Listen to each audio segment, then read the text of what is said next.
우리는 복음의 정수라 불리는 로마서의 말씀을 함께 나누고자 합니다. 자, 오늘은 그 첫 번째 시간 하나님의 복음을 위하여라는 제목으로 하나님의 말씀 증거하도록 하겠습니다. 이 로마서는 사도 바울이 3차 전도 여행 중 이 고린도에서 쓴 서신으로 알려져 있습니다. 이 바울의 3차 전도 여행은 이 에베소를 중심으로 이루어졌어요. 에베소는 소아시아의 중심지로 세계 7대 불가사의라 불리는 거대한 아데미의 신전이 있는 곳이라고 했습니다. 자, 세계 곳곳에서 이 아데미의 신전을 보기 위해 몰려들었고, 때문에 이곳 사람들은 아데미 신전을 자신의 이익으로 삼으며 살아왔습니다.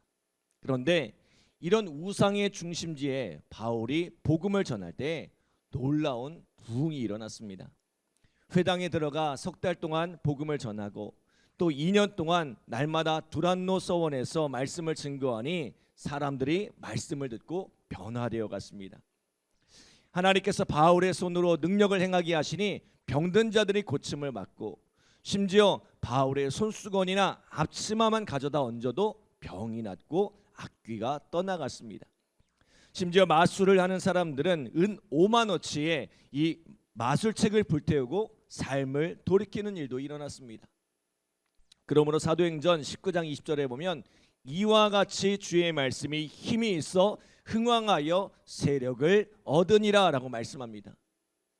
놀라운 말씀에 부흥이 있었다는 거예요. 그런데 더 놀라운 것은 이 부흥이 에베소 땅에만 머물지 않았다는 거예요. 이전에 각처에서 아데미 신전을 보기 위해 몰려왔던 이들이 이제는 바울의 소문을 듣고 바울을 보기 위해, 바울이 전하는 복음을 듣기 위해 몰려들었습니다. 그리고는 그들이 들은 말씀을 가지고 고향으로 돌아가 복음을 전하기 시작했어요. 그렇게 세워진 교회들이 이 골로새 교회를 비롯한 소아시아의 여러 교회들입니다. 소아시아의 중심 도시인 에베소에 부흥이 일어나니 그 복음의 불길이 번져서 소아시아의 여러 도시에 교회가 세워지는 놀라운 역사가 일어나더란 것입니다. 이에 하나님께서 바울에게 어떤 꿈을 꾸게 하세요? 로마를 꿈꾸게 하십니다. 당시 세계의 중심은 로마였습니다. 모든 길은 로마로 통한다고 하던 시절입니다. 정치, 경제, 군사, 문화 모든 영역의 중심지가 바로 로마였습니다. 만약 이런 로마에 복음을 전한다면 그 영향력이 얼마나 대단했겠습니까? 소아시아의 중심지 이 에베소의 복음을 전할 때 이같이 놀라운 역사가 일어났다면 이 로마는 전 세계를 뒤바꿀 수도 있을 것입니다. 자, 이렇게 바울의 꿈은 점점 커져만 갔습니다. 아시아에서 복음을 전한 것으로 만족했던 그가 이 마게도냐와 에게를 꿈꾸게 하시고, 이제는 더 나아가 로마와 그 너머 서바나 그리고 온 열방에 복음을 증거하는 꿈을 꾸게 하신 것입니다. 여러분, 복음은 우리로 하여금 꿈을 꾸게 합니다. 복음은 우리의 가슴에 뜨거운 열정을 불어넣습니다. 성령께서 그 가슴에 불을 지피시니 에너지가 샘솟는 거예요. 그래서 복음이 그 가슴에 있는 사람은 가만히 있을 수가 없습니다. 새로운 꿈을 주시고 열정을 불어넣으시니 견딜 수가 없는 거예요. 바울이 바로 그러한 사람이었습니다. 그 가슴에 뜨거운 복음의 열정이 그를 이끌었습니다. 사실 지금 고린도에 머물고 있는 바울은 영적인 탈진 상태에 빠져 있었습니다. 그가 고린도에 오기 전에 이 마게도냐에서 쓴 편지 고린도 후서에 보면 이런 말씀이 있어요. 고린도후서 1장 8절로 9절에 보니까, 형제들아, 우리가 아시아에서 당한 환난을 너희가 모르기를 원하지 아니하노니 힘에 겹도록 심한 고난을 당하여 살 소망까지 끊어지고, 우리는 우리 자신이 사형 선고를 받은 줄 알았으니 이는 우리로 자기를 의지하지 말고 오직 죽은 자를 다시 살리시는 하나님만 의지하게 하려 하심이라 라고 말씀합니다. 에베소에서 큰 부흥을 경험했지만 그만큼 영적인 전쟁도 심했다는 거예요. 그리고 쫓겨나듯이 떠나온 후에 바울은 영적인 탈진을 경험하게 됩니다. 얼마나 지치고 힘들었는지 살 소망까지 끊어지고 마치 사형 선고를 받은 것 같은 고통이 밀려왔다고 합니다. 지금까지 그 많은 고난을 헤쳐나왔던 바울에게도 부침이 되었다는 거예요. 그런 가운데 바울은 이 고린도에 머물며 영적 재충전의 시간을 갖고 있습니다. 왜냐하면 앞으로 또다시 험난한 복음의 여정을 떠나야 하거든요. 연보를 보내기 위해 예루살렘에 갔다가 최종 목적지인 로마로 떠나가야 합니다. 자, 그런데 이 예루살렘의 여정이 만만치 않습니다. 예루살렘으로 가면 그를 노리는 대적들이 득실거리고 결국에는 결박되는 신세가 되리라는 거예요. 그가 그곳에서 온갖 고초를 겪은 후에 죄수의 신세로 로마로 끌려가게 되리라는 거예요. 지금까지 해왔던 사역이 만만치 않습니다. 또 앞으로 해나갈 사역 역시 만만치 않습니다. 그렇다면 좀 쉬워야 하지 않습니까? 그런데 사도 바울은 이 시간에 자신이 가서 복음을 전할 이 로마에 편지를 씁니다. 그것도 간단한 안부를 묻는 그런 서신이 아닙니다.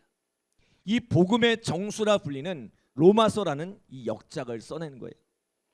그가 로마에 가기 전에 먼저 서신을 보내 그들을 준비시킨 거예요. 바울의 복음의 열정이 대단하지 않습니까?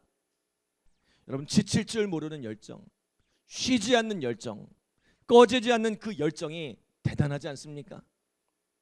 예레미야 20장 9절에 보면 이런 말씀이 있죠. 내가 다시는 여호와를 선포하지 아니하며 그의 이름으로 말하지 아니하리라 하면 나의 마음이 불붙는 것 같아서 골수에 사무치니 답답하여 견딜 수 없나이다. 여러분, 바울의 마음에도 이 불붙는 마음을 주셨던 것 같습니다. 나가서 전하지 않으면 글이라도 써서 복음을 전해야 하는 이 불붙는 가슴을 주신 거예요. 사랑하는 여러분, 오늘 우리의 마음에도 이 하나님의 불이 함께하기를 소원합니다. 하나님의 은혜가 너무나 커서 이 복음의 감격이 너무나 커서 전하지 않고는 견딜 수 없는 이 뜨거운 가슴이 우리 안에도 가득하기를 간절히 기도합니다. 자, 그렇다면 오늘 사도 바울이 이 뜨거운 가슴으로 로마에 전하고자 했던 것이 무엇입니까? 우리 2절로 4절 말씀 함께 읽겠습니다. 2절로 4절 시작. 이 복음은 하나님이 선지자들을 통하여 그의 아들에 관하여 성경에 미리 약속하신 것이라. 그의 아들에 관하여 말하면 육신으로는 다윗의 혈통에서 나셨고 성결의 영으로는 죽은 자들 가운데서 부활하사 능력으로 하나님의 아들로 선포되셨으니 곧 우리 주 예수 그리스도시니라. 아멘. 여러분, 로마는 누가 있는 곳이에요? 황제가 있는 곳입니다. 당시 세계 질서의 정점에 있는 이, 모든 사람이 주라 부르는 이가 바로 황제입니다. 심지어 황제는 스스로를 신의 아들이라고 이야기합니다. 신적 권세를 가졌다고 주장합니다. 그런 황제의 도시에서 바울이 전하고자 하는 메시지가 무엇입니까? 로마 황제는 자신이 신의 아들이라고 주장하지만 예수님이야말로 참 하나님의 아들이란 것입니다. 예수님은 성경의 수많은 선지자들을 통해 수천 년 전부터 예언되어 온 분입니다. 어느 날 갑자기 나타난 이가 아니라 이미 오래전부터 그의 출생과 삶, 죽음에 대해서 많은 기록들이 존재해 왔다는 거예요. 심지어 그분은 창세전부터 계셨다는 것입니다. 또 이 성경의 예언을 따라 그가 혈통적으로는 다윗의 후손으로 나셨고 십자가에 달려 죽으시고 사흘 만에 부활하사 그가 살아계신 하나님의 아들이라는 것을 친히 증명하셨다는 것입니다. 세상 어떤 권세도 어떤 황제도 죽음을 이기지 못했으나 예수님은 죽음을 이기시고 다시 살아나심으로 그가 단순한 인간임을 넘어 하나님의 아들이심을 증명하셨다는 거예요. 이 예수 그리스도가 바로 우리가 섬겨야 할 참 주시라는 것입니다. 사람들은 황제의 권력의 머리를 조아리며 그를 주라고 부르지만 우리가 진짜 섬겨야 할 주가 아니라는 거예요. 우리들의 참 주는 예수 그리스도라 고백하는 것입니다. 바울이 전하고자 하는 이 복음의 핵심이 무엇입니까? 바로 예수 그리스도는 우리의 참 주시라는 것입니다. 여러분, 우리가 진정으로 복음을 받아들이게 되면 우리 안에서 어떤 고백이 나오게 됩니까? 예수 그리스도를 내 인생의 주로 고백하게 됩니다. 그래서 오늘 사도 바울도 자신을 어떻게 소개하고 있어요? 예수 그리스도의 종 바울이라고 고백합니다. 내 인생의 주인은 예수 그리스도시라는 거예요. 신앙의 핵심은 주인을 바꾸는 것입니다. 이전까지 내가 주인 되었던 삶에서 예수 그리스도를 내 삶의 주인으로 바꾸는 것, 이것이 바로 복음의 핵심인 줄 믿습니다. 사도 바울은 당시 모든 사람이 로마 황제를 주로 섬기는 세상에서 너희들의 참 주인은 황제가 아니라 예수 그리스도라 선포하며 이 너희들의 주인을 바꾸라고 이야기해요. 여러분, 얼마나 파격적인 메시지입니까? 얼마나 위험한 메시지입니까? 그래서 사람들은 이 복음을 위험한 말씀이라고 해요. 우리의 삶이 어떻게 바뀔지 알 수가 없기 때문입니다. 사도 바울은 이 복음을 듣고 자신이 가진 그 모든 기득권을 다 버리고 복음 전도자의 삶을 살았습니다. 이 복음을 들었던 많은 이들이 자신의 삶을 던져 복음을 위해 헌신했습니다. 그만큼 이 복음은 가치 있는 거예요. 어제도 말씀드렸던 것처럼 내 삶의 모든 것을 들여서 바꿀 만큼 가치 있는 것이 바로 이 복음인 줄 믿습니다. 저는 여러분의 삶에도 이 예수 그리스도로 말미암는 놀라운 인생의 변화가 일어나기를 간절히 기도합니다. 우리 앞으로 로마서의 말씀을 나누는 동안에 이 사도 바울이 가졌던 그 복음의 열정을 가지고 주를 위해 즐거이 헌신하는 우리 믿음의 성도들로 변화되는 놀라운 축복이 우리 가운데 함께하기를 간절히 기도합니다. 기도하겠습니다. 하나님 감사합니다. 오늘 우리에게 귀한 말씀 주시고 그 말씀으로 우리의 삶을 돌아볼 수 있도록 인도하여 주심에 감사드립니다. 사도 바울이 전했던 복음, 예수 그리스도가 참 주인이라는 이 믿음의 고백이 오늘 우리의 고백이 되어질 수 있도록 주님 축복하여 주시옵소서. 오늘 우리의 가슴에도 사도 바울과 같은 복음의 열정을 허락하여 주시고 쉬지 않는 지칠 줄 모르는 그런 에너지와 열정들이 우리의 마음 가운데 샘솟아날 수 있도록 주님 축복하여 주시옵소서. 이 복음으로 나를 변화시키게 하여 주시고 이 복음으로 우리의 가정을 변화시키고 이 복음으로 이 교회를 변화시키고 온 세상을 변화시켜가는 우리 믿음의 삶이 되어질 수 있도록 주님 역사하여 주시옵소서. 오늘 이 새벽에 간절한 마음으로 기도한 우리 성도들 주님께서 응답하여 주시고 또 열매 맺게 하시는 귀한 사랑 은혜를 경험케 하여 주시옵소서. 감사드리며 예수님의 이름으로 기도드립니다. 아멘.